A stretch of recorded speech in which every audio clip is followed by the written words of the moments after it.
مشکات شریف کتاب الکرامات صفحہ 545 کے اندر یہ مسئلہ لکھا ہوا موجود ہے کہ حضرت سیدہ عائشہ راویہ ہے، کہتی ہیں کہ کننا نتحدث بیننا، ہم لوگ آپس میں باتیں کیا کرتے تھے۔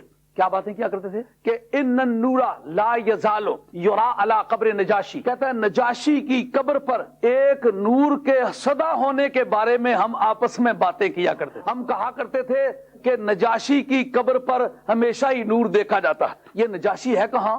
حبشے میں اس کا مزار ہے۔ جناب سیدہ باتیں کہا کر رہی ہے دیار پاک مدینہ میں، کیا کہہ رہی ہیں؟ کہا ہم آپس میں باتیں کیا کرتے تھے کہ نجاشی کی قبر پر سدا نور دیکھنے میں آتا ہے، سدا لا یزالو، ہمیشہ نور دیکھنے میں آتا ہے۔ اس پر حضرت مولا علی قاری رحمۃ اللہ فرماتے ہیں اس کو سند سمجھیں یا نہ سمجھیں، کیونکہ موقع کی تو یہ گواہ نہیں، روایت جس کی بیان کرتی ہیں وہ ہے حبشہ کا واقعہ، اور بیٹھی ہوئی ہیں دیار پاک مدینہ میں۔ زندگی میں کبھی نہ جانے کا اتفاق ہوا نہ آنے کا اتفاق ہوا ہے، نہ نجاشی سے کوئی رشتہ ہے نہ ناتا ہے، نہ کوئی خونی تعلق ہے نہ اخلاقی تعلق ہے۔ اگر تعلق ہے تو صرف اتنا ہے اس نے سرکار کو بن دیکھے سرکار کا کلمہ پڑھ لیا تھا، لیکن واہ حسین وہ تیرے چاچے کا کارنامہ ہے، تیرے چچے نے اسے کلمہ پڑھایا تھا، یہ تیرے چچے کی کمائی ہے۔ تاریخ اسلام میں سب سے پہلا بادشاہ جو مسلمان ہوا ہے وہ تیرے چچے کی یلغار کی یادگار ہے۔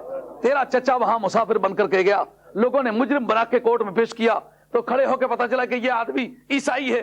اس کی موجودگی میں عیسائیت کا رد اس کے دربار میں بیان کیا تھا۔ جب عیسیٰ علیہ السلام کے حالات پر پہنچے تو اس نے ہتھیار ڈال دیا، اس نے کلمہ پڑھ لیا تھا۔ اب نجاشی کا مرنا، اس کی قبر پہ نور کا ہونا، جناب سیدہ نے نہ خود جا کے دیکھا، نہ ان کے بیان میں اس بات کی بو آ رہی ہے کہ اس آدمی سے کبھی ملاقات ہوئی ہے کہ جس آدمی نے اس نور کو دیکھا تھا۔ جب انہوں نے خود دیکھا بھی نہیں، دیکھنے والے کو دیکھا نہیں اور سنانے والے کو سنا نہیں، کہتے ہم بیان کیا کرتے تھے۔ اس پر مولا علی قاری رحمۃ اللہ فرماتے ہیں کہ اس بات کو سند مانے یا نہ مانے کہ نجاشی کی قبر پر نور آئے۔ آج امام حسین کے مزار پر نور کہتے ہیں تو کہتے ہیں جناب اہل بیت تو سارے گرفتار کر لیے گئے تھے، تو دشمن تو اس کو دیکھنے کے لیے تیار نہیں تھے، تو مدینہ طیبہ والے راوی کس طرح ہو سکتے ہیں؟ میں یارو پوچھتا ہوں مدینہ شریف سے کربلا زیادہ دور ہے یا مدینہ شریف سے حبشہ زیادہ دور ہے؟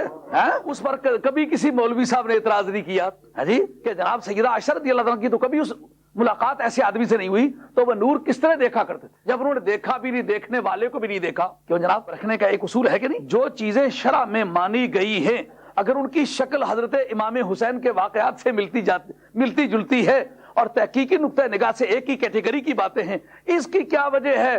کسی کی عظمت بیان کی جائے تو وہ مان لی جائے، حسین کی عظمت بیان کی جائے تو سوچ میں پڑ جائے کوئی۔